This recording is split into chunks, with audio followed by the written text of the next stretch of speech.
Allah ya Rabb, Allah ya Rabbi, mudahkanlah urusan. Kalau dia ada turunan saja urusannya kembali disedekahkan lagi. Sebab ini kadang orang ini bersyukur sama Allah liman hamidah.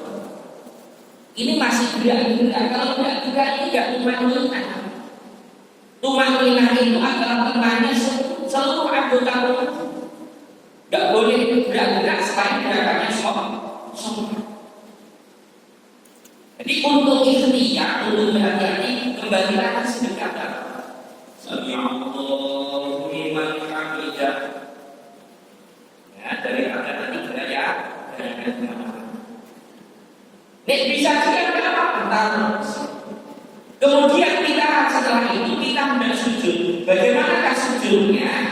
Maka ketika kita hendak sujud, kita tetap disunahkan untuk baca takbir. Biwayri rafiyadain, tanpa harus angkat tangannya. Jadi itu Allahu Akbar. Nah, cara gimana? Ini yang normal, masih sehat, belum punya kesatuan. Bisa pakai lututnya pertama kali yang ditaruh. Lalu kemudian setelah lutut, baru kemudian kedua telapak tangan, baru kita ikuti dengan jari. Nek wis ada sepuh, mungkin ininya sudah agak begini kuat, yang semampunya yang namanya ada pasti langsung. Jadi kalau bisa ini masih tetap kondisi dalam kondisi karena kita masih di sini. Ketika sudah ini posisinya dominan, baru kemudian kedua telapak kita. Setelah kedua telapak kita ikuti dengan dari kita putar. Caranya posisinya bagaimana? Posisinya ujungnya jari kita lurus dengan pundak kita. Ini yang lurus.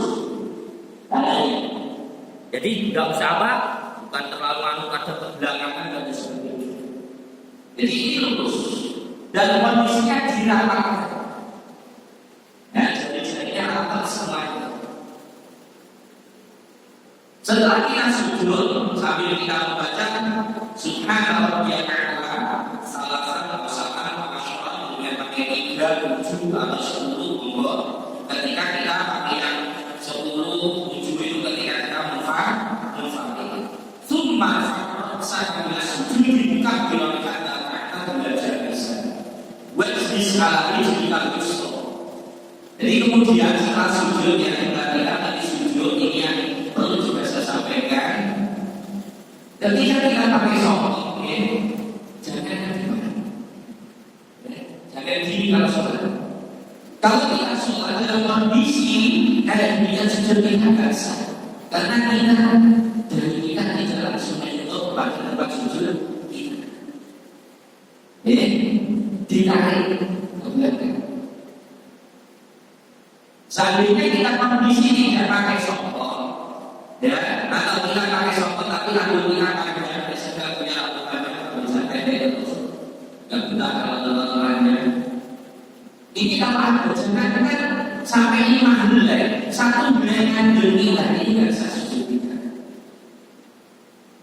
Ya, harus dalam kondisi benar-benar dari kita tidak ada apa-apa. Tidak ada tempat sujud kita.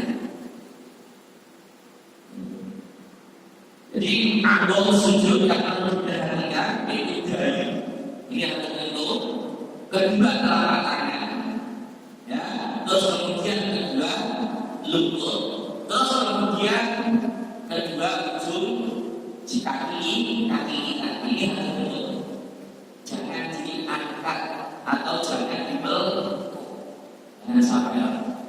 Jadi kondisinya permisi dan ternyata tidak apa-apa bisa pakai ambil biar tahu. Jadi ketika kita sujud ini ketika ini berada di sini jangan sampai belok atau di antara. Sebab saya tahu kalau suruh ngajari sekali orang di depan saya orang sholat yang bisa nggak kata-kata guna.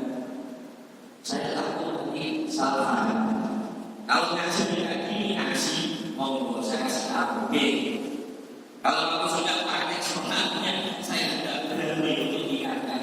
Takutnya nanti bulannya nanti sekarang misalnya ini ada yang sama saya, sehingga saya kasih tahu.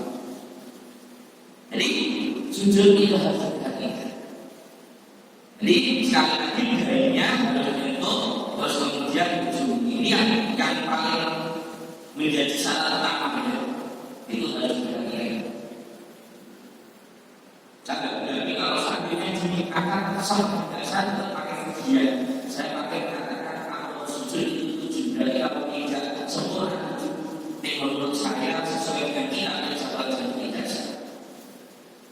Sekalipun ada sebagai ulama seandainya ada orang sujud di hadapan di hadapan berhala, kakinya diangkat, apakah itu tidak sujud? Apakah itu tidak sudah tidak terkategorikan orang yang syirik? Sekalipun kalau mereka tidak bisa terkategorikan syirik, sekalipun tidak sujud yang sempurna kakinya diangkat.